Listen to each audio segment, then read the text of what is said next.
Hey everyone, Assalamu alaikum. Welcome. Hey, Assalamu Assalamu alaikum. alaikum. Walaikum assalam. How are you? Alhamdulillah, I am excited to have you on my live. How are you? I'm I'm good, thank you. I'm excited to be here. Thank you for having me.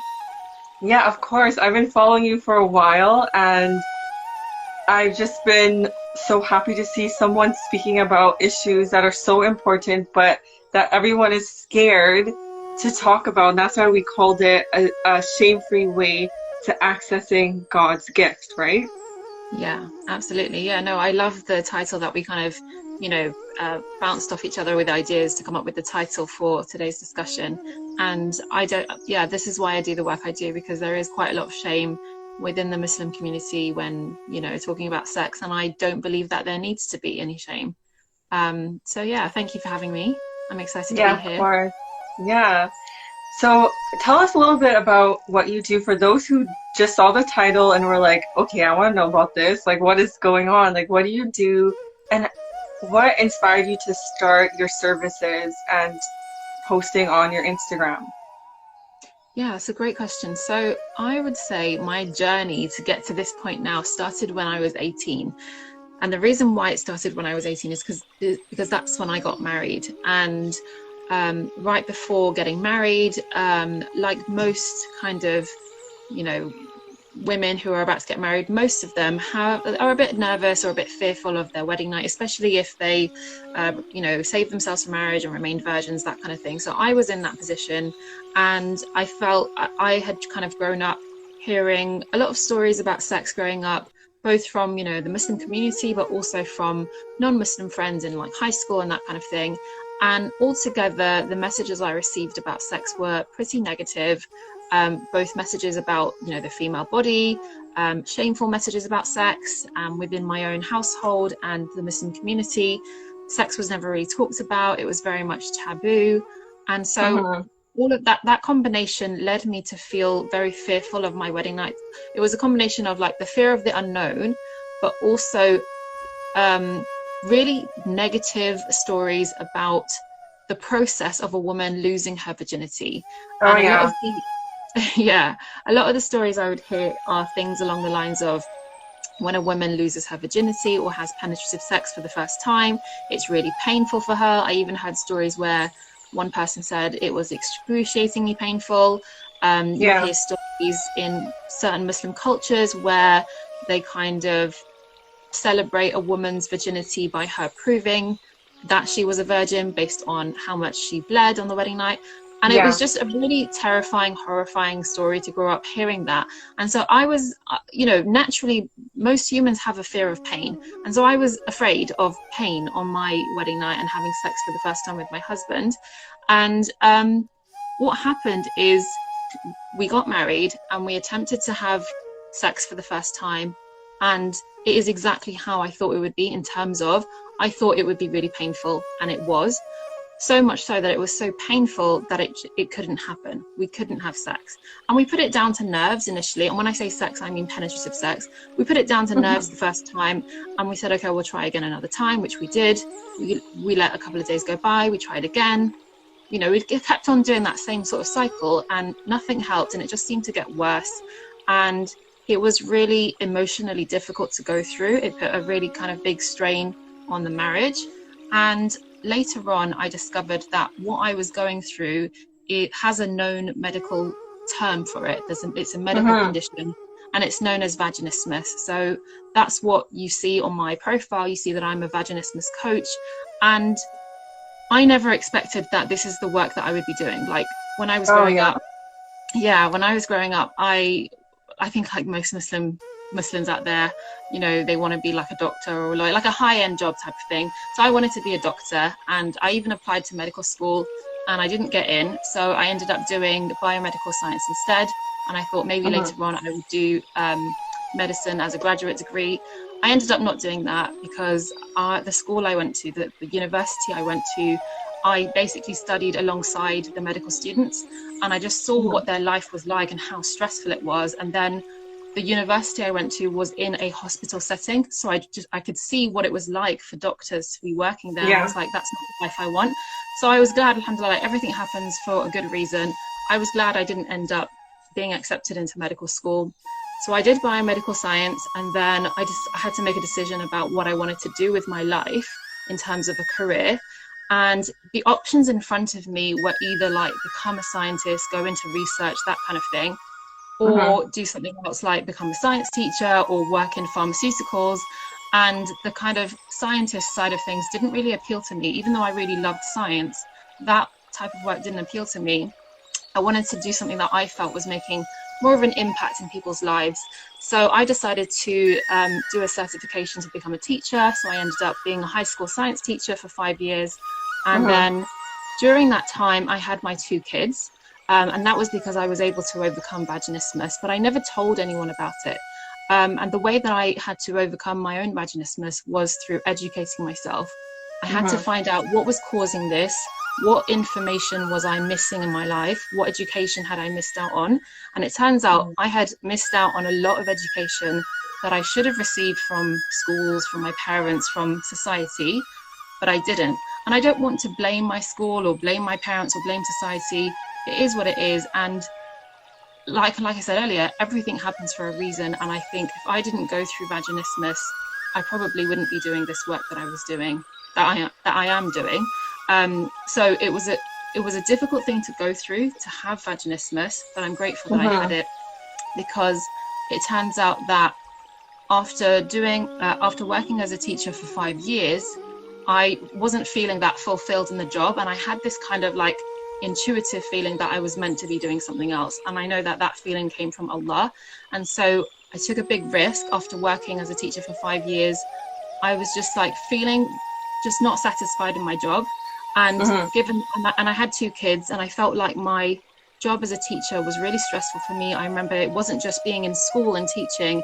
I was having to like do planning and marking after hours, like working really late in the evening, and then trying to rush to pick up my own kids from their own childcare setting, and then coming home and just being manically busy and just thinking, this is not what I envisioned my life to be like. And I just, for some reason, stopped liking having to work for someone else, because as a teacher, I'm having to work for my employer. And I really want to start my own business. And so I did. I took a risk and I left my job. I didn't have a backup plan, but I was like, you know, I can't just keep going to work and not feel satisfied. There were even times when I would dread going to work. I worked in an inner city London school. The school that I was teaching in was an all boys school, you know, very diverse, different behavioral issues. And I was like, I'm not really satisfied here. So I left my job and had no business plan, didn't know what I was going to do, but I was like, I have to do something. And I kind of dabbled in a few different businesses, like business ideas, and some of them made like a little bit of money here and there, but none of them were, you know, that impactful or that consistent. And then I started kind of developing a little bit of a following back then, like in the few hundreds. And I was like, I feel like I'm holding on to this secret. The secret being vaginismus. I was like, something, again, that intuitive feeling was telling me, Amira, you need to tell people about this. I don't know why, but I was like, let me just do it. And I was really nervous. The video that I created is actually still on my YouTube channel. And you can probably, if you go and watch it, you'll see that I'm really nervous. Like even when I was saying words like penis and vagina, I was saying them in a very awkward way. And this was about two years ago, I think, roughly. So not that long ago. But I put that video on my YouTube channel because I think back then IGTV wasn't available, and I was like, I need a way to put a fairly long video, you know, for my audience to see. And the intention behind creating that video was literally just to kind of raise awareness about vaginismus, and just, I felt like I wanted to be authentic with my audience, meaning I didn't want to really hide anything like that, especially because I knew that someone out there probably was going through the same thing. So I put the video on YouTube, and I put it there because I wanted my current audience to watch it. So I kind of like put the link for my YouTube channel in my bio back then. And I was like, go and watch this video. This tells you a bit about me. And in the video, I was literally like, you know, there is help out there. You can get help. I wasn't expecting them to ask me for help. I was just like, oh, I see. Yeah. And so people, my audience watched it, but with YouTube obviously being like a search engine, anyone can find your video. And I didn't do anything fancy to the video. I didn't like use like, I don't know, keywords or anything. I literally just called it My Personal Struggle to Overcome Vaginismus. That's the title of it. And since uploading it, I've had like, I think over like 47k views since I put it out there like 2 years ago. And since then, I just had so many comments under the video saying, please help me, I have this, please help me, what did you do, please help me. And so I was like, wow, there's such a demand for this. I didn't realize that that many women had vaginismus. Like I thought, yes, there are women who have it, but I didn't realize the kind of sheer scale of how many women are suffering from it. And so I was like, this is my opportunity to create a business around this, to do something impactful based on my own experience, but also generate consistent income, combining like two things together. And that's how it started. I started off doing coaching, and then I then transitioned into creating a course. So now I have both. I offer a coaching program, and I have a course specifically to help women overcome vaginismus, but at the same time prevent vaginismus in women who perhaps are not married, but know that they have that fear of sex like I did, because it was my fear of sex and my fear of pain that caused the vaginismus. So whatever a woman needs to do to overcome vaginismus is pretty much the same thing that she needs to do in order to prevent vaginismus. It's a combination of the right education, which I provide in my course, also some mental preparation, like having the right thoughts about sex, and then also some physical training where you are training your pelvic floor muscles, getting them to be relaxed so that penetration is pain-free. Nice. Your service is so important. I wish it was done way before, right? But alhamdulillah, now we have it. And before I ask you to explain, vaginismus, I want to talk about what are the myths that we are told or see through movies, through porn, that lead up to this problem in the first place. Let's do some myth busting. So what are some of the myths that you believe are really prevalent and are really problematic in understanding what sex is? Yeah, so I feel like what's out there in terms of society or media is like one of two extremes. It's either like pretty vulgar, in your face, like nudity, that kind of thing, like a lot of exposure, verging on porn, that kind of thing, especially in movies and music videos. So that's one extreme of things. And then the other extreme, which we either get from the household we grow up in, like from our parents, or from from the Muslim community, or even other religions. Like I know it's pretty similar in Judaism and Christianity, where it's like the complete opposite, where you can't look at anything, even if you can't look at anyone's body, you can't touch anyone's body, you can't kiss, touch, anything. It's just like the complete opposite extreme. And we understand that there are religious principles there, but what happens is that when you do that, you get someone to think that sex is a shameful act, rather than think, okay, sex is a gift from God, but there are certain principles that define how you're going to access that gift. So what I see happening is that because sex and sexual intimacy happens in private, certain communities decide, because it's something that happens in private, it's something we can't talk about, because it's like but my belief is that just because an act happens in private doesn't mean you can't educate yourself about it, doesn't mean you can't talk about it, doesn't mean it needs to be taboo. So it is possible to educate yourself about sex and talk about sex in a non-vulgar way, in an informative way, in a way that's in alignment with your faith, in a way that gets you to feel excited to be able to engage in sexual intimacy when you do get married, and prepare you for it in the right way. So a lot of the myths tend to be things like the hymen of a woman.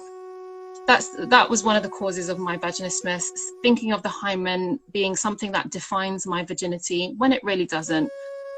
Allah has never defined our virginity that way. Allah is simply Allah created us, so he knows what's best for us, and Allah is saying only engage in sex and sexual intimacy with your spouse in the context of a marriage. That's what Allah is saying to us, and that's what chastity is. It's having sex within a marriage.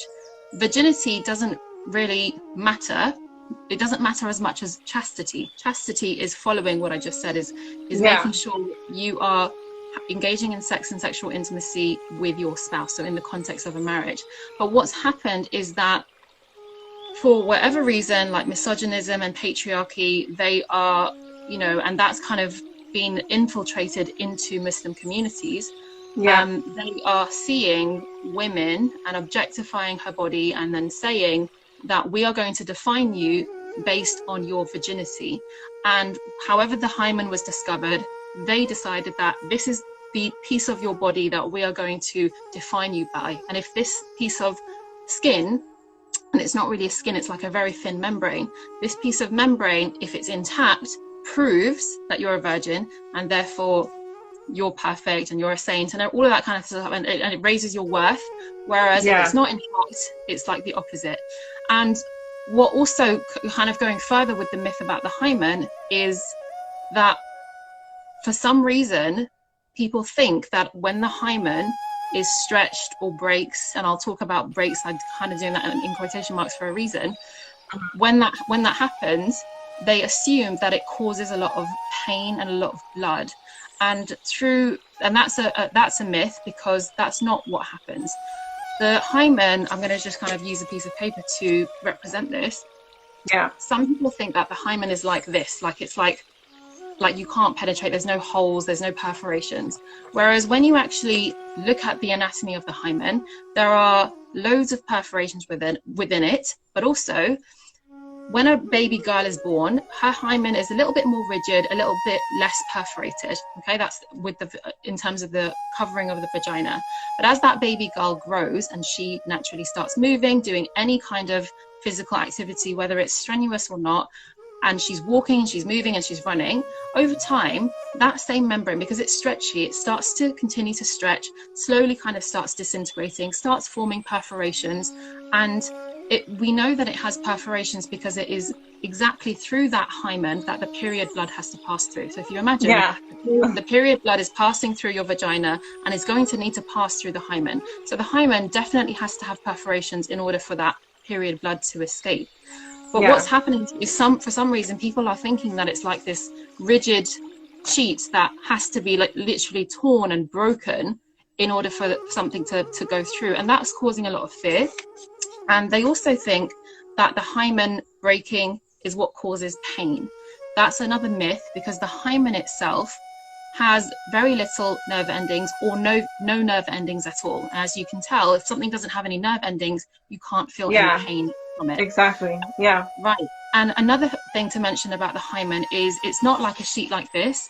It's basically, if you imagine that this circle is representing the vagina, the hymen, instead of being like a covering like that, it's basically kind of outlining your vagina like this. So it's already got perforations, and it's kind of just encircling the inner part of your vagina at the entrance. So when a penis or a tampon or any object is going to penetrate the vagina for the very first time, it's already got those perforations. The hymen is very stretchy, so it can move out the way because it's stretchy, and it has no nerve endings or very little nerve endings. So when something does go through, the hymen itself is going to stretch to kind of move, it will kind of move out the way, but also it won't cause any pain. The thing that might happen for some women is there may be very small amounts of blood due to that stretching. Now, the blood that happens doesn't necessarily mean it should be painful. It shouldn't be painful. It might just be a little bit uncomfortable, especially if it's the first time, because just like if we do any like workout for the first time, our muscles get a bit sore. It feels a bit odd and a bit uncomfortable. That is the highest level of pain that a woman should feel, and pain is again a strong word. It should never feel, exactly, just discomfort. Because it's a membrane, right? It's just being stretched. Exactly. That's to like it fits, the penis fits basically. Exactly. Yeah. So it shouldn't be painful to the point where a woman is screaming or crying. That should not be happening. If that's happening, penetrative sex needs to absolutely stop, and the man should never try and like force his penis in. The woman should never tell the man, force your penis in, because that's just going to cause a lot more psychological damage and trauma than is necessary. So what is actually happening if a woman does experience painful sex for the first time, it's not due to her hymen. The thing that's causing the painful sex is a combination of her having a fear or being nervous, and the fear and the nerves are subconsciously causing her pelvic floor muscles to start contracting. So if you imagine that you're really desperate to go to the toilet and you want to pass urine, but you all of a sudden hear a really loud noise, what's going to happen is you're going to start contracting your muscles in your body, including your pelvic floor muscles, and that's going to prevent you from passing urine. Okay, so just imagine you are sat on the toilet, you're about to pass urine, and you hear a loud bang noise. You're going to like start to tense up and contract. The urine's not going to come out. Those same muscles, the pelvic floor muscles, when they contract, they cause the vagina to become narrow.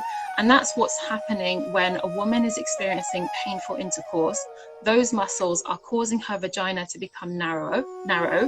And therefore, if any object's trying to get through a narrow thing, it's going to feel, there's going to be friction, it's going to be painful. So once a woman understands how to overcome her fear and overcome her nerves, and also practice relaxing her pelvic floor muscles, then penetration can be easy and pain-free. Nice, you explained it so well, and I'm so surprised that it's 2021 and we still think that, you know, the first time it has to be painful, and then the whole hymen thing determines your like virginity, when I even heard that some people don't even, like, you don't even necessarily have to bleed or not, like it's not something very important.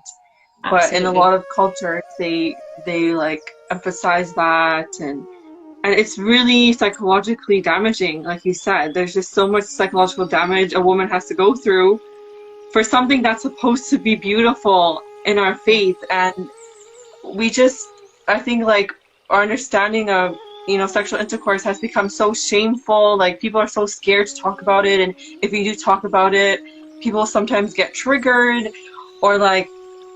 And like you said, like for a woman on her first time, she's not like, she should be, you know, excited. She should be happy. She should be prepared, and she should be embracing her God-given gift. Like that's what our title is, right? Accessing God's gift. And speaking about that, there's also this myth that women are less, I would say, like sexual than men. And I want to talk about this and bust this myth as well. So what do you have to say about that? Like women, like until we break our virginity or whatever, like then suddenly we become sexual beings, but before that we were like just asexual or something. I feel like there's this attitude. Yeah, that's a great question. So I think I created a post recently about lust, and it really resonated with people because a lot of people feel guilty for feeling lust. And the way I like to think of lust, or any anger that has any feeling that has a negative connotation to it, like anger. When you think about someone being angry, you think it's a negative thing, but actually the feeling of anger was created by Allah. The feeling of love was created by Allah. The feeling of sadness, of happiness, of joy, of lust, all of those feelings were created by Allah.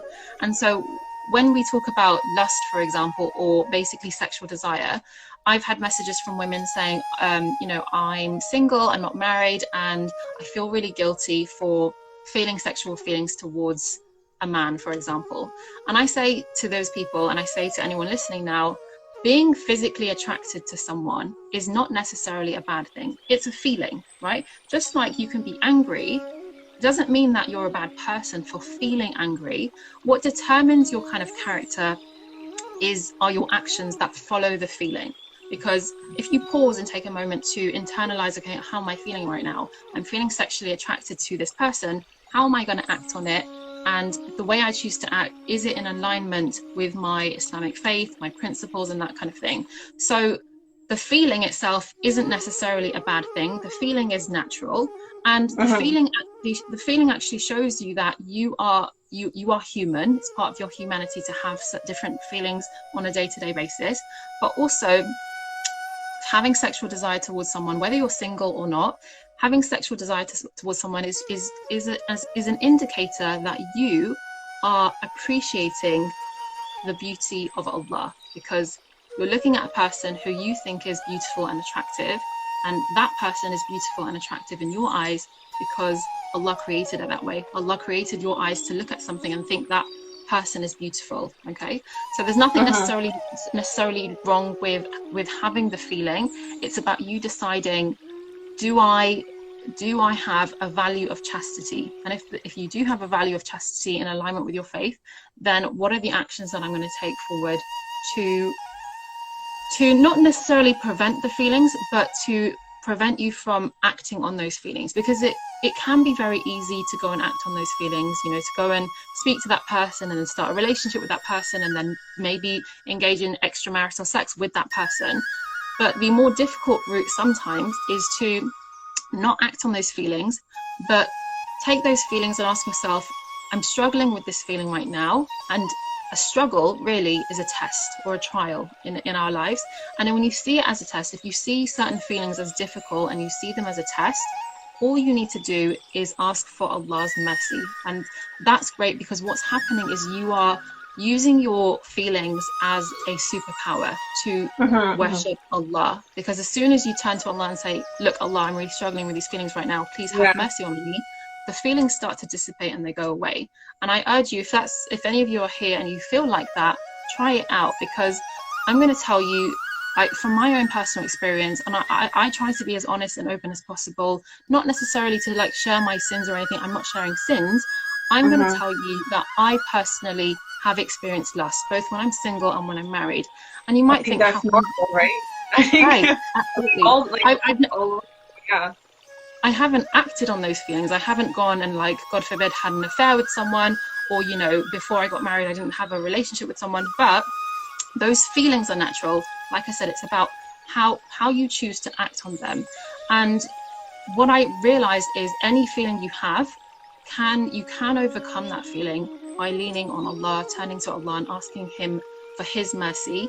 But also, if you notice that those feelings are coming up quite frequently, and you're seeking something. So for example, if you're attracted to someone and are feeling lust, and you are thinking, oh, I would love to be with that person, I'd love to be in a relationship with that person, ask yourself, what are you truly seeking? And more often than not, we're seeking connection with a person, we're seeking love, we want to feel desired, we want to feel beautiful, we want companionship. There are certain things that we feel like are missing in our life that we think the other person can give to us.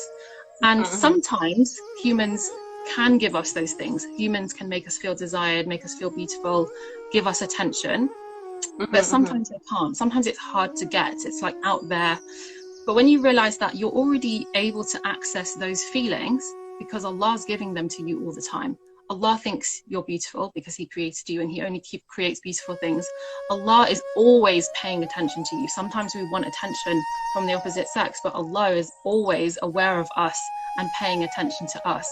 So another thing is also, I find a lot of the feelings that we have where we're seeking something externally usually comes from a place of lack, like a place of not feeling grateful for what we already have, but also thinking that our life isn't that great and that, like, the grass is greener on the other side. If only I was with that person, my life would be perfect. Or if only I had that thing or that object or that house or that car, my life would be perfect. So I think understanding that when you are truly grateful for what you do have, Allah will increase you and expand you, and you won't be seeking those feelings. You won't be seeking to gratify those feelings externally through humans or objects. Exactly. Well said. And for those who want to prevent vaginismus, if I'm saying that right, what can they do now? And also for men who might, you know, end up marrying someone that is suffering from that, or not, like just being a more understanding human being, what can they do? So 2 questions for you. Yeah, great. So 2 great questions. So for the woman who has vaginismus, or a woman who is struggling with painful penetrative sex, a couple of things that need to happen are, first and foremost, we need to educate ourselves about our own bodies, specifically our own female sexual anatomy. So what I recommend for that is to get a mirror, like a handheld mirror or even a full-length mirror or any kind of mirror. Research a diagram of the female sexual anatomy and look at yourself. look at your own sexual anatomy, know the different parts. So know the whole female sexual anatomy that you can see externally is called the vulva. So if you were using a mirror and you looked at yourself down there, I'm talking as if you're a woman, you looked at yourself down there, it's called the vulva. It's not called the vagina. The vagina is one part of it. The vulva is the whole thing. So look at your vulva, identify where your clitoris is. So there's like the clitoral hood, and right underneath it is the clitoris.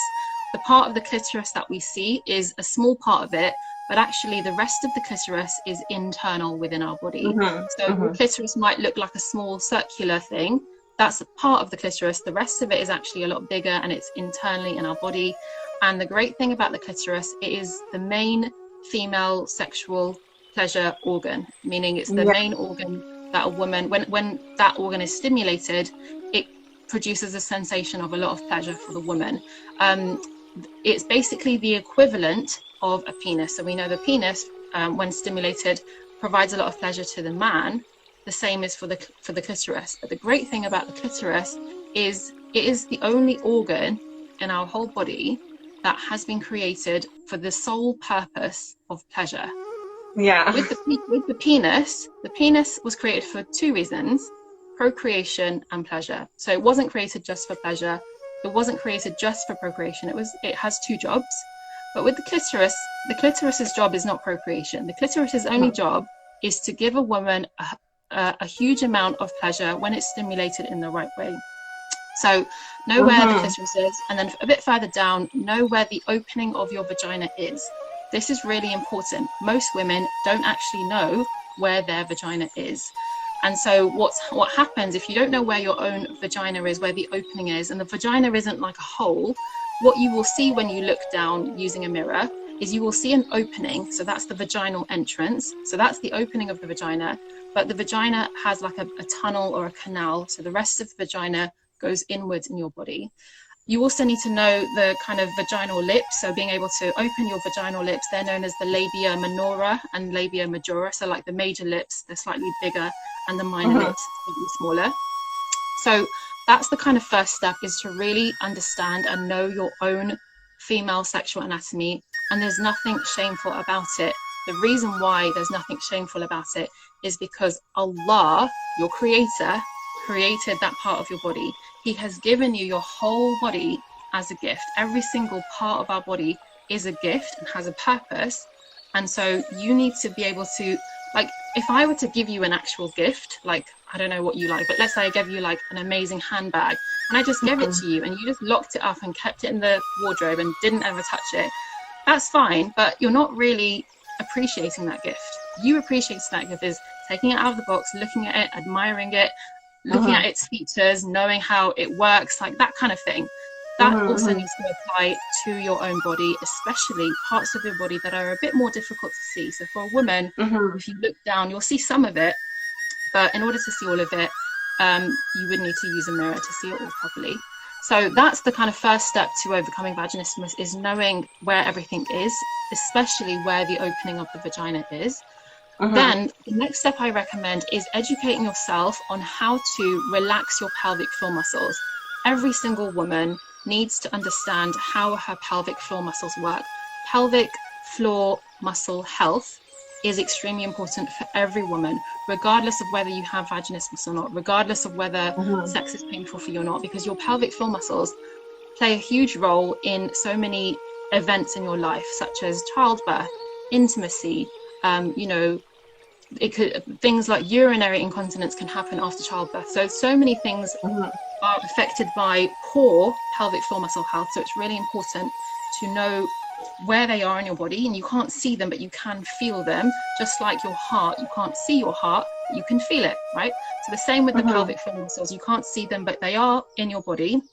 Know what they feel like when they are contracted, know what they feel like when they are relaxed, and practice getting them to be relaxed, because once they're relaxed, the vagina is nice and wide and open, and so penetration with a tampon or a penis is nice and easy and pain-free.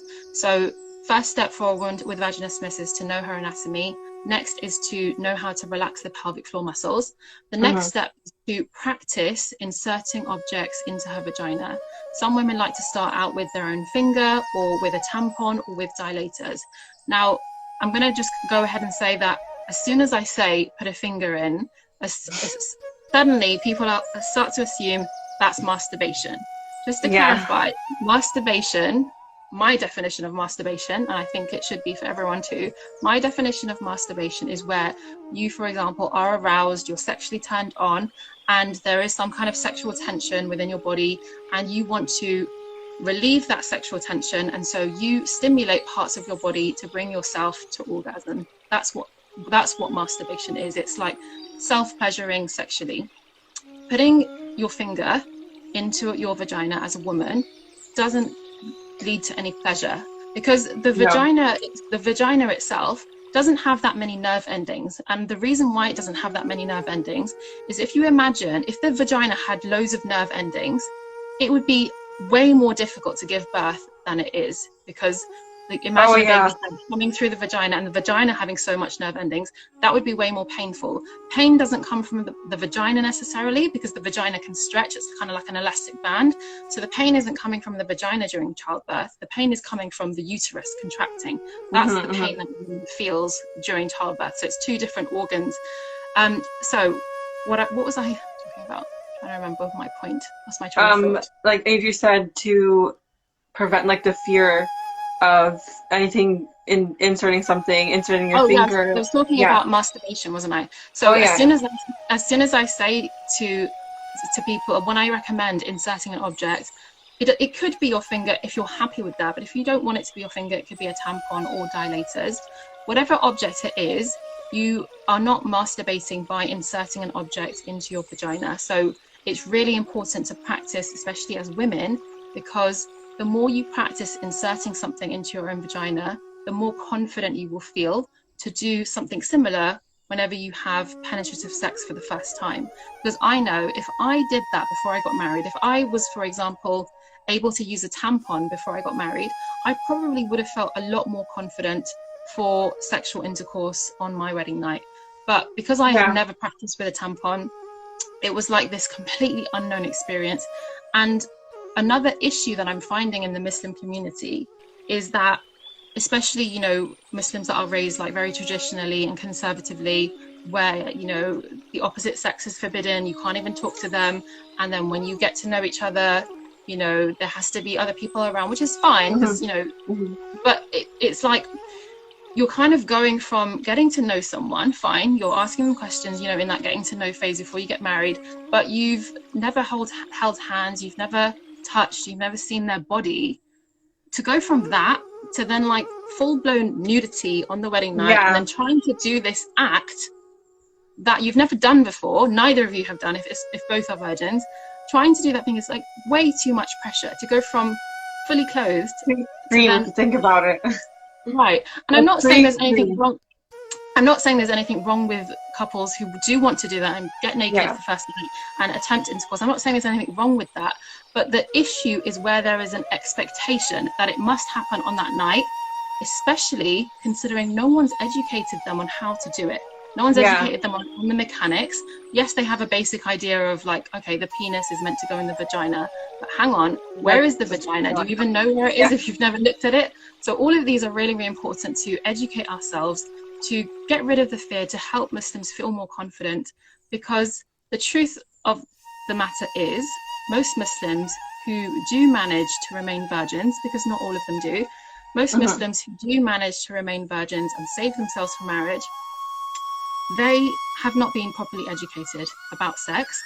But because they've remained virgins, they've either like shut down their sexual desire.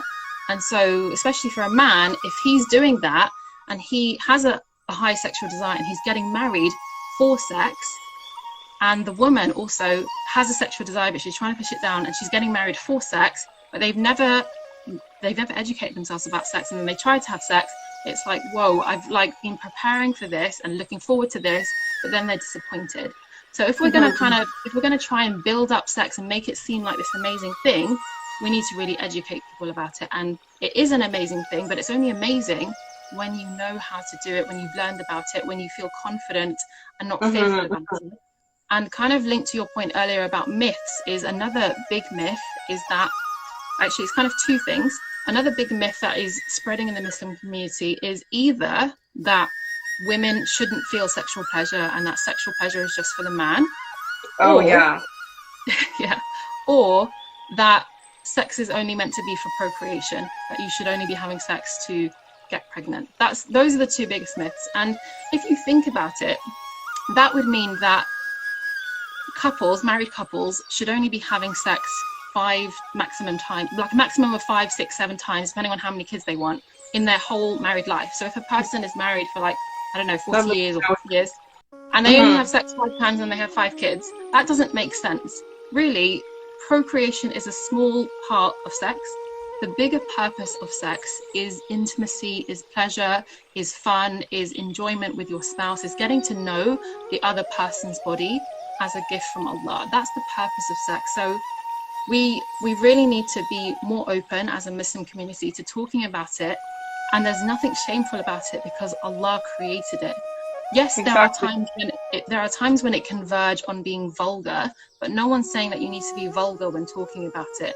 Just like with anything, like with any gift, it can be used for good or it can be abused and used for bad things. So yeah, that's kind of my situation now. And I realized that with the work I'm doing, I started off helping women with vaginismus. That was what I was basically focused on. I wasn't doing much sex education in terms of on my platform, but as I started helping women to overcome vaginismus, that was like literally the beginning of their journey, because then I had a whole set of questions about, okay, Amira, I know how to have sex, it's comfortable, but it's pretty boring. I don't get any pleasure from it. I don't get any orgasm. What was all the fuss about? And so I had so many questions about, how do I actually enjoy it? Is there something wrong with me because it's not pleasurable? And so then I had to really dive into, okay, whoa, they're actually really missing a lot of information. This is where I need to be focusing my work. And so, I think it was about a year ago, roughly, maybe even less. I just started posting little snippets here and there on my platform. And then again, just seeing the response from people saying things like, I've never had vaginismus, but I've been married for, 4 years and I've never had an orgasm. And that made me think, oh gosh, what's happening in the Muslim community? Islam, I believe, came to liberate us in so many areas of our lives, including sexually. It came to liberate women sexually, and in any issues that a woman had, it came to liberate her. But we're living in a time where women don't feel liberated sexually. They feel like sex is a chore. They just feel like it's something that their husbands want and they really don't. And there's this imbalance in marriage.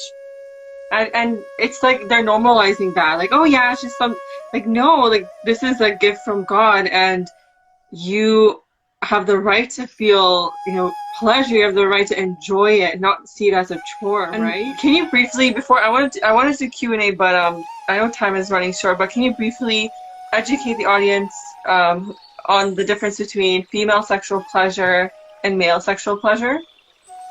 Yeah, great. So the way that a man achieves sexual pleasure is through his penis being stimulated. So whatever form that is, whether it's through penetrative sex or manual stimulation with the hands or oral sex, his penis needs to be stimulated for him to receive pleasure. With a woman, a lot of women assume that they achieve pleasure through penetration, that as the penis is thrusting in the vagina, that somehow is meant to be pleasurable for them. And while it is pleasurable for some women, most women don't find much pleasure from their vagina, because as mentioned earlier, vagina doesn't have that many nerve endings. Where a woman will experience pleasure is through her clitoris. So it's a bit higher up than the vagina. When the clitoris is stimulated, again, by hands, by mouth, or, an object that the husband wants to use, when the clitoris is stimulated, that's what leads to pleasure for the woman. But in addition to that, it can't just be that for a woman, usually, it can't just be the clitoris stimulated on its own. It needs to be a combination of what she is thinking about and what she's feeling. That plays a huge role in how much pleasure a woman will achieve, because they say that the brain is the biggest sex organ in both males and females, but definitely more so in women. So what you are thinking about in the moment that you're engaging in intimacy with your husband, and what you're feeling, is what will determine how much pleasure you experience and whether or not you achieve orgasm. And so that kind of comes down to whether a woman believes that she deserves to experience sexual pleasure, which every woman does. How the thoughts she's having about her own body. Again, in society, we have so many negative messages about the female form, the female body, and if you don't look a certain way, you're not sexy, you're not attractive, all this kind of nonsense. But we inherit that from society. And if a woman looks at her body and doesn't kind of fit what society says or the media says about her body, she may think, I'm not attractive and I'm not worthy of pleasure. And I just think it's nonsense, because all of our bodies are beautiful, because again, going back to what I said earlier, our bodies are created by Allah. So regardless of what they look like, they are beautiful, and all bodies are worthy of pleasure. And what's really important, I think, is for women to see themselves as separate from their bodies. So you are not your body. Your body is your body, and you are your soul. And your soul is literally just relying on your body for it to fulfill its purpose. Without our body, we wouldn't be able to move around on this earth and speak and do things with our hands and walk and move and all the things that our body does. So our body is doing its job to fulfill our soul's purpose. And it's really important to see that you are your soul, and that's the soul that will return back to Allah. That's who you are. And we can't see that. Only Allah can see that, right? And only you know who that soul is. But your body is separate, but your body has a right. And the right of your body is to nourish it, is to move it, and is to give it pleasure. That's what Allah created your body for. Exactly. So, yeah. Yes. All right. Thank you. So let me check the time. Let's see if we can. Is there any questions? Okay. So I just want to. Oh yeah. So this question is: oral sex allowed in Islam? I noticed that you get this question a lot. Yeah, I get the question a lot, and I'm not a scholar, but the school of thought that I follow, the opinion that I follow, is that the only things that are kind of prohibited, and that even with the things that I'm going to say, there are still differences in opinion. The things that I follow that are prohibited in Islam are anal sex or penetrative sex when a woman's menstruating. And I say penetrative sex because other forms of sex are okay when a woman is menstruating. It's just the act of the penis entering the vagina that is not allowed.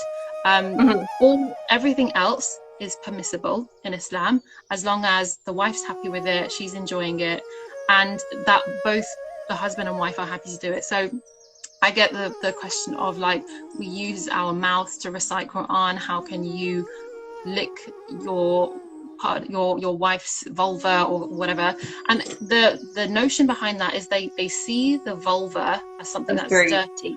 And the thing is they see it as dirty because they're like, okay, that's where you pass urine from. But what we have to understand is where we pass urine from is a different hole than our vagina, and it's not our clitoris. So the clitoris is at the very top. A little bit underneath that is our urethra. It's like a small hole that the urine comes out of, and underneath that is your vagina. So as long as a woman is cleaning herself with water, which is what's recommended in Islam, that area is clean. But not only that, your vulva and your vagina are producing natural secretions, like a natural lubrication, where your vagina is constantly cleaning itself. So women don't need to do anything to clean their vagina internally, because the vagina is doing that all the time, producing a lubricant to a secretion to constantly clean it. So that area is always clean. When you pass urine, Islamically, we're meant to clean ourselves with water. That area is always clean. So there's nothing wrong Islamically, according to the opinion that I follow. Now, every person kind of follows their own madhab or follows their own opinion. You can go and check with a scholar that you trust and decide if you're happy to follow what the scholar says. But based on my opinion, what the research I've done, the only two things in my opinion that are prohibited are anal and menstruating penetrative sex. Yeah. Exactly. I can't make my wife come and I feel ashamed. So this brother is struggling to help his wife reach orgasm. So what would you tell him? Yeah, great question. So there's no need to feel ashamed about not being able to make your wife have an orgasm or make your wife come. I think it comes down to you, first of all, communicating with your wife and asking her, what do you like, and experiment. So experiment with touching different parts of her body, be it her breasts, be it her like parts of her neck. Like there are, like if you research erogenous zones, there are different parts of a woman's body that feel really pleasurable to touch. So ask her and try it out on her.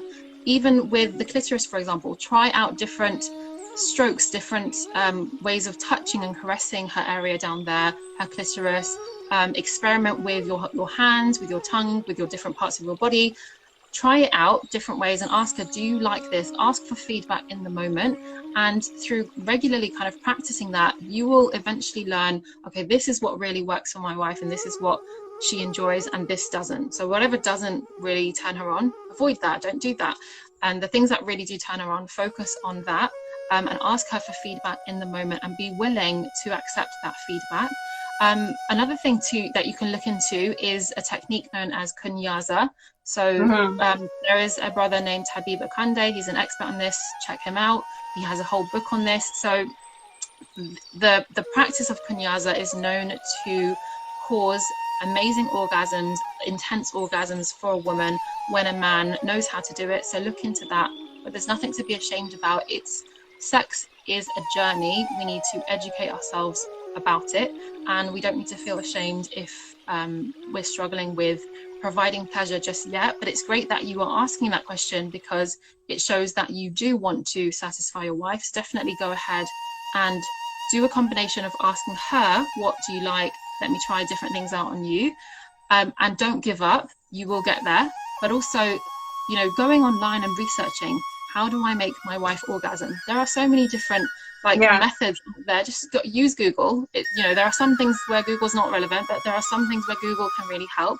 So don't be ashamed of doing your research, buying sex education books. I buy myself sex education books. Some of them are like aimed at Christians, some of them are aimed at very liberal people. Like I've got a combination of them, and I do that because it's part of the work I do. But I also believe that my own sexual pleasure is my right, and I can't just expect my spouse to know everything and he can't expect me to know everything. We need to be in it together, where we are educating ourselves about sex and about our bodies. Thank you. And you recommend books on your page too, right? Do you? I have sometimes in my stories, but they kind of disappear. But I might do like a post about some of the books that I recommend, so I can definitely do that. But you know, you can check out Amazon, literally just type sex education. Yeah, that's true. Check out Google, check out YouTube. There's YouTube videos available that are, like, I know some YouTube videos can be a bit like clickbait and in your face and vulgar, but you can just avoid those. What I find to be really helpful, sometimes, not all the time, are sex education videos aimed at Christians. But it just depends on who's making it. There are some videos where the Christians are like fairly like open-minded and liberal, where they're not kind of like puritanical or anything, and they kind of share similar values in terms of faith. So those ones tend to be quite useful in terms of like sex education, that sort of thing. But also another thing about sex education is you could read any sex education book, and if you happen to read something that you know you think is not in alignment with Islam, or you're not comfortable doing or whatever, you can just ignore it. You don't have to read a book and take it all and implement all of it. Take what you know sits with you well and that you're happy to try out, and ignore anything that's not relevant. Yeah, exactly. And online, everything is accessible these days, so yeah, we have so much opportunity to learn, and we don't have a lot of barriers these days. So exactly. There's one question. We're kind of running out of time, so this seems like maybe we have to ask more of a scholar, but it's regarding Sanam. A question I have is, if someone is married and in a long distance relationship, is it permissible for them to masturbate to relieve their sexual urges? So I guess COVID, long distance, there's those issues going on. Yeah. So very quickly, like I mentioned earlier, I'm not a scholar, but the way I would answer this is, but Islamically, you kind of have to look at, if I don't relieve this sexual tension and it continues to go on, is there a fear that I may do something like extramarital sex and that kind of thing? It's like, which one is the lesser of the two evils? If you're finding that it's really, really difficult and you've like made dua to Allah and you've asked him for his mercy, but you've still got it and you're really struggling with sexual tension, sometimes masturbation is something that would be actually recommended to prevent you from doing something else. But it is definitely, as you mentioned, it is a thick question, so you would need to go and do your research on that. But when I was doing my own research, that's the answer I came up with, where masturbation is seen as something that you shouldn't do. However, in some situations, it's actually recommended to prevent the kind of lesser of two evils type of thing.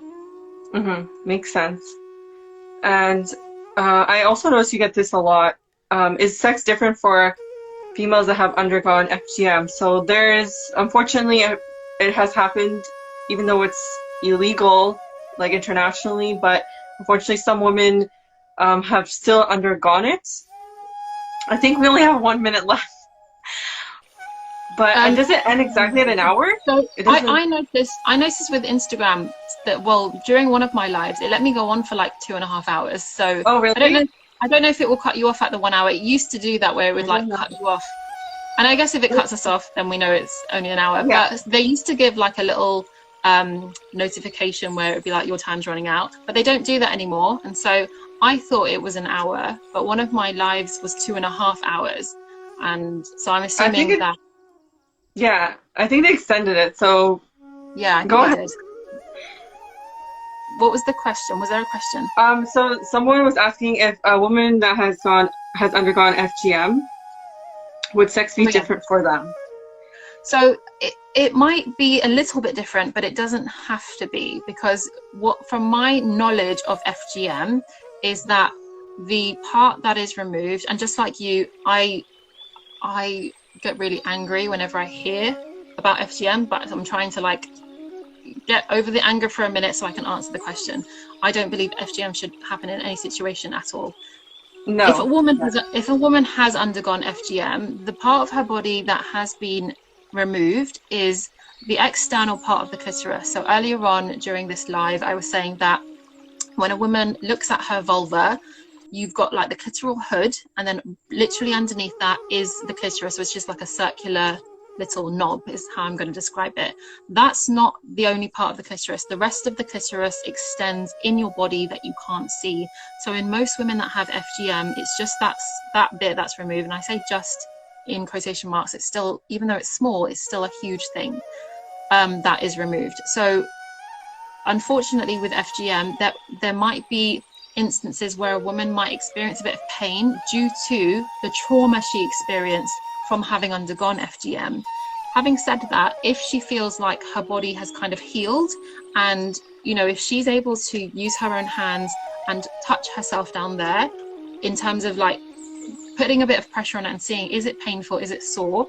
If it feels like it's not sore and it's not painful, then what that woman needs to be able to do with her husband is communicate and maybe even guide his hand and say, when we are engaging in intimacy, this is where I want you to touch me. And wherever the clitoris is, yes, that bit's been removed, but just like on the sides of it, like 2 sides below it, internally in your body, those bits when touched are very, very pleasurable to a woman.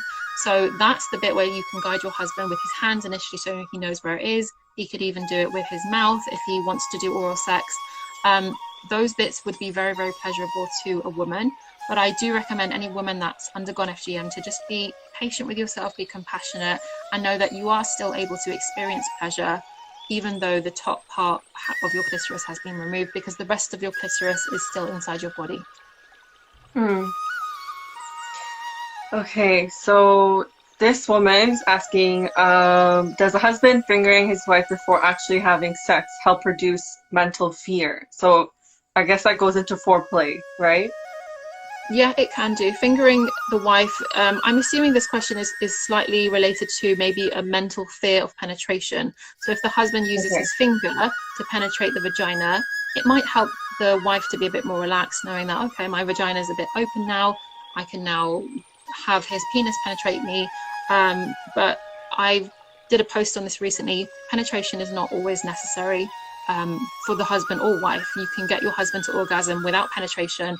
You can get the wife to orgasm definitely without penetration.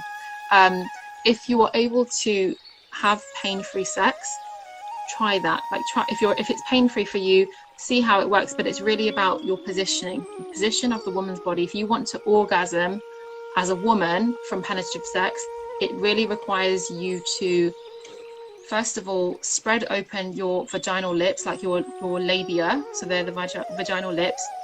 Position your own pelvis in a way where your clitoris is being stimulated by the upper end of your husband's penis, like the shaft of the penis, the very upper end where it kind of meets the lower part of the belly. That bit, if it's stimulating the clitoris, you can still have a clitoral orgasm from him penetrating your vagina. But the question was about, does fingering the wife before actually having sex help reduce mental fear?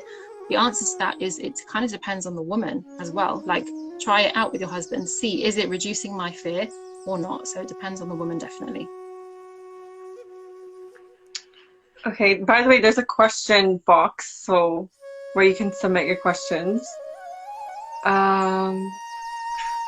Okay, I guess that's the questions that we have. I know in the comments someone asked, what is sexual climax? Is it the same for every woman? Sexual climax is an intense feeling of pleasure for the woman. Is it the same for every woman? I don't know. And I'll say why I don't know, because I've only experienced my own one. Having said that, Yeah, I can assume that it's probably fairly similar in other women once they know how to reach that peak state or that climax. Nice.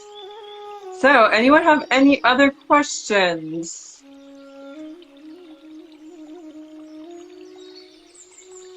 Okay, I think that's our questions. Yeah. Did I have any questions? More questions? I wrote some down. Do you have any questions? That would be great. Yeah. Okay, well, oh yeah, there's also, oh, okay, we got a question. Someone's ahead of me. Okay, well, we kind of answered that question, but maybe you can elaborate, I guess. So how do you overcome mental fear for penetrative sex? I answered it in terms of when you had a question about how does a woman overcome vaginismus. It's the same process to overcome a fear of penetrative sex. Is knowing your female anatomy, knowing how to relax the pelvic floor muscles, practicing with inserting objects into your vagina by relaxing your pelvic floor muscles. When you build up confidence in inserting something into your own vagina, you feel a lot more confident to do the same thing with your husband's penis. I saw a question. There's a question in the comments. It says, does fluid always come out with climax? No. Sometimes it does, sometimes it doesn't. And they can both feel good. They can both feel pleasurable. But sometimes there's fluid. So female ejaculation does exist. It's possible. Kunyaza, as I was talking about earlier, is a technique that can lead to what's known as female squirting or female ejaculation. So that's possible, definitely. But it is possible to climax. It is possible to orgasm without fluid. And both of them feel pleasurable. Mm-hmm. We're getting a lot of questions about masturbation. Is using vibrators halal? Is masturbating halal? I think a lot of women are struggling with it. I won't answer the whole, like, are they halal or not? Please check with your scholar. Fit questions are not something that being a Muslim, obviously in the work that I do, I am going to refer to my religion. It's not like I'm going to detach myself from religion, and it's not like I'm going to, being a sex educator, I'm not all of a sudden going to come out here and start promoting extramarital sex. That's not what I'm going to do. But on the same kind of coin, I'm not going to be here and like pretend I'm a scholar and know everything about Islam, because I really don't. Yeah. And so I like questions where you're wondering if something's halal or not. Please go and check, do your research, find a sheikh or a scholar and ask him or him.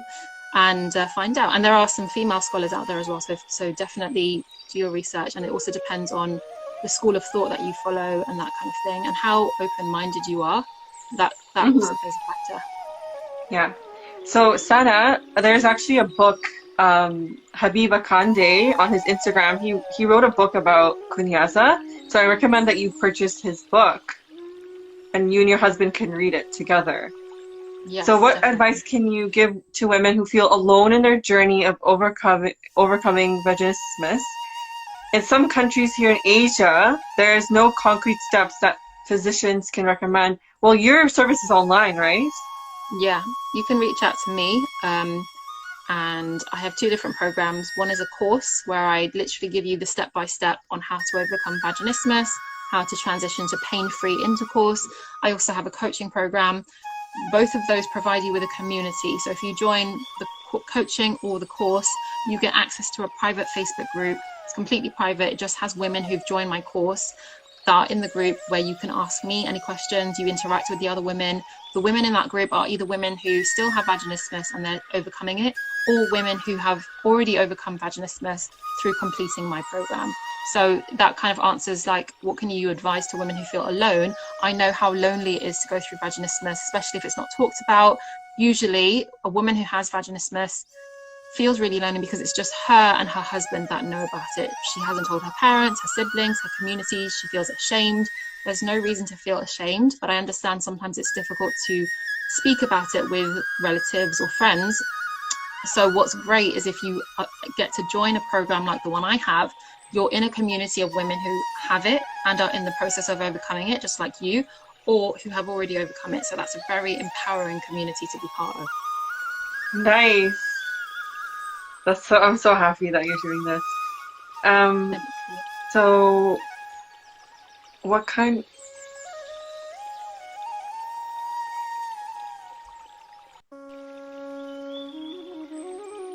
Do you want me to read out the question? Yeah. What kind of awkward less language or conversations can couple have about coitus before marriage? That's a really good question. So it's basically kind of about talking about sex, talking about penetrative sex with a potential spouse. I think I mentioned this in a different live. I basically said what I recommend if you're feeling awkward and you want to kind of avoid it being awkward, one of you, whether it's the man or the woman, needs to make the decision, first of all, that I am going to initiate a conversation about sex with the intention that I'm doing this to prevent issues in the marriage. Because if you decide I'm too awkward to open up a conversation about marriage, I'd rather wait till I'm married and then discuss sex when I'm married, which you could do. The only issue with that is sometimes if you haven't discussed something before a marriage and then you get married and then you try and discuss it and then you're like, oh, these are what I believe about sex and these are my values, and then yours are like the complete opposite, that can cause tension. So it is really important to have that self-awareness, which you do, which is great. Talk about sex before marriage, and this is how I recommend doing it, in a kind of awkward-less way that, you know, you've described that way. So let's say you're the man and you've decided I'm going to initiate talking about sex with my potential spouse. Best way to do it is to each of you have a piece of paper and you say to your potential spouse, I think it would be a great idea for us to discuss intimacy. Yeah, use the word intimacy. Some people prefer that word rather than sex, but you can say sex if you want. And say, I think on this piece of paper, we can write down on one side of the paper all the things we're looking forward to in terms of intimacy.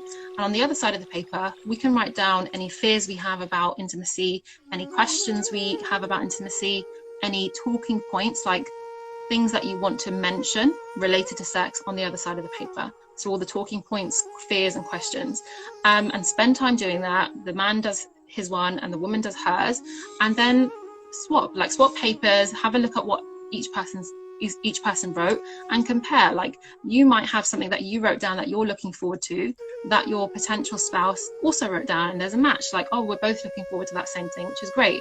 And then you might have a fear or a question that the other spouse didn't think about. So for example, the woman potential spouse might say, I'm really afraid of penetration, I'm worried it's going to hurt. And the man may have never thought of that and be like, oh, I didn't realize that you were afraid of it. what can we do together before we get married to educate ourselves about how to make it pain-free? What can we do when we are married where we don't need to go straight into penetration? What can I do to help get you to be relaxed? How we can practice beforehand and not necessarily dive straight in, that kind of thing. So I think it's important to do it that way.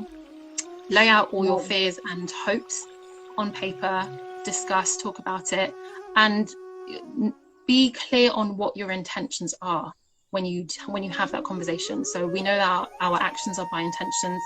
Be clear on what your intentions are, and be clear that it is a great thing to talk about it before you get married, because inshallah it will prevent issues in the marriage. Yes, exactly. And where was this other one? Sorry if this has been covered. How do you know if you're doing pelvic floor muscles correctly, generally? Great question. So the best way is to, if you know how to contract your pelvic floor muscles, and one way of knowing is to imagine that you really need to go to the toilet to pass urine. So just imagine it like you're desperate to go to the toilet and pass urine, but the toilet's not available just yet. So you're like contracting your pelvic floor muscles, which is preventing your urine to come out. So imagine, you can maybe even do it now, like I'm sitting down talking to you now and I'm doing it right now. I don't know if you guys can do it, but you can have a go. I'm contracting my pelvic floor muscles. The way to know that you are relaxing your pelvic floor muscles is to now let go of that contraction. That's how you know that your pelvic floor muscles are relaxed. And what you should notice is what's happening in your body is your pelvic floor muscles do a really subtle drop downwards. So if you basically squeeze your pelvic floor muscles, they're kind of going up like a little bit in your body. And then when you relax them, they go back down. That's how you know that you're relaxing your pelvic floor muscles. Another way is to focus on your breath. When you do a really deep inhalation and you try and maintain a relaxed body, taking a deep inhalation will naturally relax your pelvic floor muscles. So do a combination of a really deep inhalation. Pay attention. Do they feel contracted where they went up in my body, or do they feel like actually they've kind of let go and they've dropped downwards in my body? So that's one of the ways to know. Great.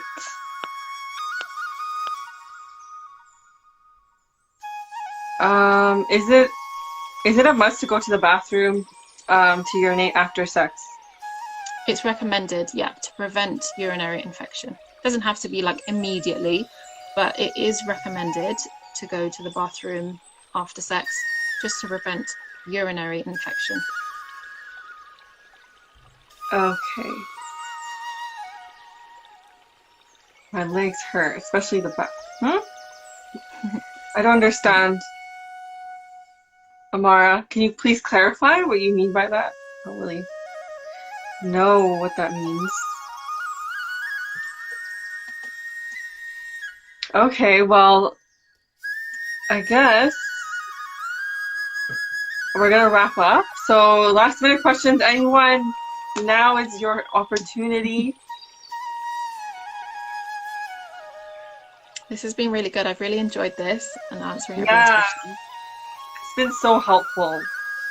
You've been really helpful. So many people have been wanting to like understand, and just so there's so much confusion, and like also. Oh, there's a question here that's quite good by Kibo Konajmer. Assalamu alaikum. I'm getting married in a few days. What advice can you give on how to go to break her virginity? I mean, how can I make it to not hurt my wife? First thing is just be careful of language. You're not breaking her virginity, but you are going to have, or attempt to have, penetrative sex. That's what you're going to do. In order to do that in a way where it's not painful for her, I recommend working your way up gradually to it. So ask her what her fears are. Ask her, what can you do to be a supportive husband? How can I be understanding of your situation? Talk to me about what you're worried about. And both of you spend time exploring her body, exploring her sexual anatomy. Maybe get a mirror out and look at her body, know where the different parts are, you as the husband and her as the wife. Enable her to look at herself down there, make sure she knows where her own vagina is, and you know, you could start really slowly using your own finger, like saying, okay, I'm not going to put my finger straight in because she might be a bit afraid of that, but I'm going to like maybe put a little bit of lubricant on my finger, and I'm just going to touch your vagina and allow you to breathe so that you can feel relaxed with the sensation of something touching the vagina. So that can be like the first step. The next time you try, it could be like, how do you feel about, you know, get your wife to also look into how to relax the pelvic floor muscles. There are YouTube videos out there. There are, you know, websites on Google that tell you how to relax your pelvic floor muscles. Get your wife to look into that so that she educates herself on how to do it. Once she knows how to relax her pelvic floor muscles, you can, with a bit of lubricant, use your own finger to very gently and very slowly put it into her vagina and communicate with her and ask her, how does this feel? Is there any pain? Is there any discomfort? And tell her to tell you as the husband, if she ever feels any pain, that she needs to tell you immediately so that you stop and you don't try and push it any further. So you can practice gradually with your finger. When she feels comfortable with a finger, you can then transition to your penis. And even with the penis, you can do it gradually. You don't necessarily need to get the whole penis in the very first time you try. You can decide, okay, today we're going to try for the very first time. Maybe we can aim for like the tip of the penis to go in. Get the tip in, get her to feel comfortable with that. If she feels comfortable with you pushing the rest in because she's relaxing her pelvic floor muscles, go ahead and do that. But if she doesn't and she's like, I don't want you to go in anymore, you're still making progress. So do it gradually and slowly work your way up to being able to get the whole penis in over multiple attempts. It doesn't need to be straight away. And a man might be thinking, okay, well, I would have got myself really erect and then I will have no release. Like I mentioned earlier, penetration isn't the only way for you to have an orgasm.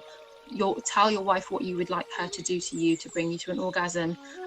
You know, even just rubbing, for the man, even just rubbing his penis against her body, like maybe on the outer part of her vulva, rubbing it that way, so it's what's known as outer course, rubbing it that way can bring him to orgasm and can feel really pleasurable for him.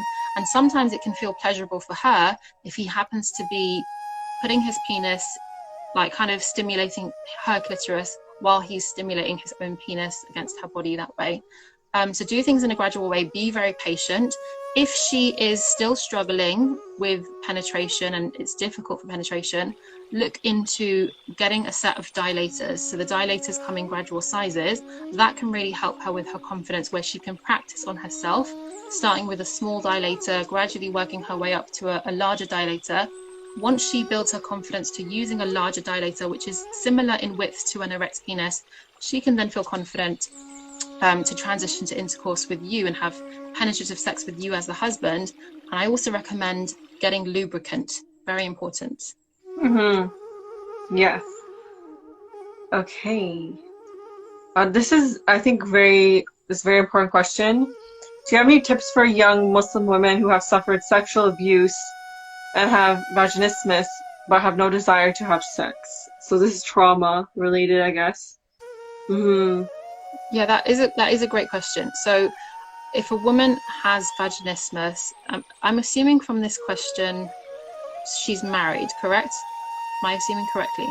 Or is it someone who, because you could have vaginismus and not be married, because vaginismus is where you have difficulty inserting anything into your vagina, whether it's a tampon or a penis. I'm assuming she's married. Do you think I'm assuming right? Because how I answer depends on whether she's married or not. I don't know. Do you mind clarifying? I'll go ahead with my assumption. So if you're married and you have vaginismus because of the trauma you experience, it's really important to heal. Like the vaginismus doesn't need to be the focus right now. You need to focus on your healing, like healing from that trauma, and not defining yourself by that sexual abuse, because it doesn't define you. It's not your identity. It's something that happened and it was unfortunate and terrible to happen, but it doesn't mean it needs to stay with you for your life. You need to find a way to heal and process that. So look into some form of therapy or counselor. I'm not a therapist or a counselor. I do help my clients with that element, but if it's like deep trauma, that's not my specialism. I've never claimed to be like a therapist or anything. I can work with like surface level fear. Like if it's like a fear but it's not like deeply ingrained, I can work with that. But if it's like really like deeply ingrained, like really psychological. That needs to be healed first. Once that's healed, we can then do the physical training of using dilators so that you're confident in inserting into your own vagina, and then you can transition to intercourse. So it's really important to heal from the trauma and the abuse before trying to focus on overcoming vaginismus. Oh, she said that she's not married. Oh, okay. Not married, then what I would say is still do what I said in terms of healing from the trauma. You can then, once you've healed from the trauma, so when I give answers, it's really important to act. So when I say go and seek out a therapist or a counselor, it's really important that you do that, because especially with trauma, sometimes it's difficult to heal on our own. So finding someone to help you to heal from the trauma is the first step. So definitely go ahead and do that. Once you feel like you've healed, you can then focus on practicing with dilators, like I mentioned, practicing with relaxing your pelvic floor muscles. And then I think part of your question was you're not interested in sex or getting married. You don't need to get married if you're not interested in getting married. And that's the truth. Yes, I know Muslims try to make out that being married is the most important thing. It's not. Like, Allah has never said that you must get married. It's just that Allah is saying if you want to engage in sexual intimacy with a person, you need to be married to them. That's basically it. So if you don't have an interest in sex and you don't have an interest in being married, you don't need to get married. You can live a very fulfilling life and be single. You can be very content with your life and be single. Exactly. This question. Advice to single Muslim females who wish to get a pap smear but society's warped sense of virginity. So if you want to, it says you wish to get a pap smear, go ahead and get the pap smear, because that's what you wish to get, and the pap smear can be very useful in preventing cervical cancer and that kind of thing. So go ahead and do it. We need to be firm as Muslims, where we distinguish between society and what our parents or society are expecting of us and their expectations, but prioritizing Allah's expectations of us. Meaning, has Allah ever said that you should never get a pap smear? Has Allah ever said you should never put something into your vagina other than a man's penis or your husband's penis? Allah has never said that. Like, it's not in the Quran or anything. Like I mentioned earlier, the only thing related to intimacy, sexual intimacy and penetrative sex is that Allah is telling us to do that act in the context of a marriage. That's the only thing. Going to get a cervical smear test or a pap smear, it doesn't take your virginity, it doesn't make you lose your virginity or whatever. You should definitely still go and do that if that's what you wish to do, and make the decision that you prioritize Allah more than you prioritize what other people think of you. I hope that answers your question. Yeah. Great. So what else? There was someone, oh yeah, is it immodest to talk about these things in front of men? Because a lot of cultural practices say so. I would say that the more we can talk about this honestly and openly with the opposite sex, so if you're a woman with men, the better. It doesn't need to be vulgar. It doesn't need to be a conversation that like leads to temptation or anything like that. It doesn't need to be like you describing all the nitty-gritty details of your personal sexual life. It doesn't need to be that. It just needs to be you talking about sex in a way where you are conscious of Allah. That's it. So when you do that, when you talk about sex and you're conscious that Allah is watching over you, it doesn't need to make you shy away from talking about sex. It just needs to raise your awareness and saying, okay, Allah created this act. So sex is the act, be it penetrative sex or other forms of sex. Allah created this act for pleasure, and to be intimate and close with another person. Okay, great.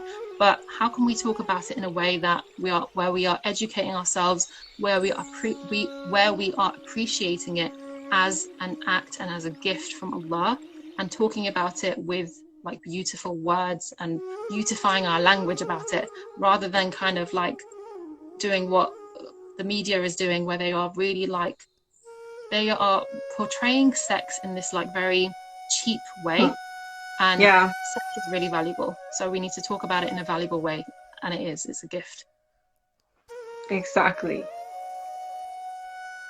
What if your partner is very sensitive in her genital area? How do we overcome that? Very sensitive. Yeah. So It's kind of I'm hard to understand.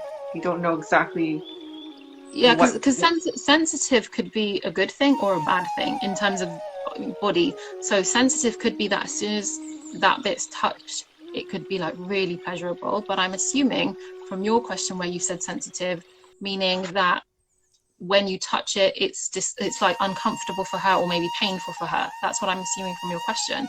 If it is very sensitive in that way, like it's uncomfortable for you to touch her genital area, don't start there. Don't start touching your wife's genitals.